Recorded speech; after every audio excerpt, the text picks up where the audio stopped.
Reapportionment is going to occur in 6 years. And the idea is that you bring a couple million, 8, 10, 12 million people into this country, and you lure them with social safety net programs, you lure them with government benefits, and they go to the blue states. They go to the cities that offer wildly disproportionate social benefits to those in need. And that's what we're seeing in New York, but they're going there. And I guess when the census occurs, it's going to result in New York and California and Illinois receiving a disproportionate percent of their representation, because we do not apportion the census based off of citizens. We apportion the census based off of humans. And I mean, I think that's a big problem. I do want to address the last things that were brought up about the census, and I'm not really sure if my colleague recognizes that Texas actually got 2 new congressional seats.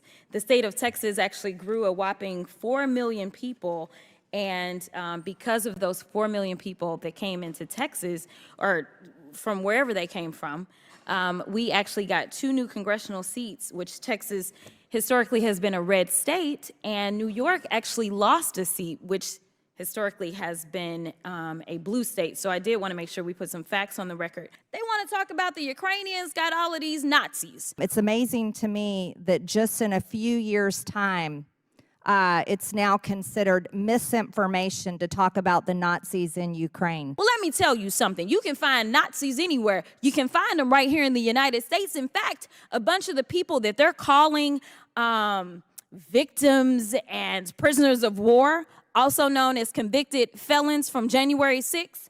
I have an article that I'd like to enter into the record by unanimous consent that says, neo-Nazi January 6th rioter pleads guilty. Without objection. Thank you so much. So here's the point. We have people in this chamber that are actually causing just as much a threat, if not more of a threat, to our own country. We should be talking about holding our very own accountable for the misinformation and disinformation that they are spreading, whether it's coming out of China, whether it's coming out of Russia, or whoever is peddling it. It is a problem, because right now what we see is that people are dying, and we cannot get the support that we need from the public because they continue to peddle lies. And I'm tired of it, because I didn't come to this chamber to play games. I came to this chamber to answer to the people, the American people, and to make sure that we keep the American people safe.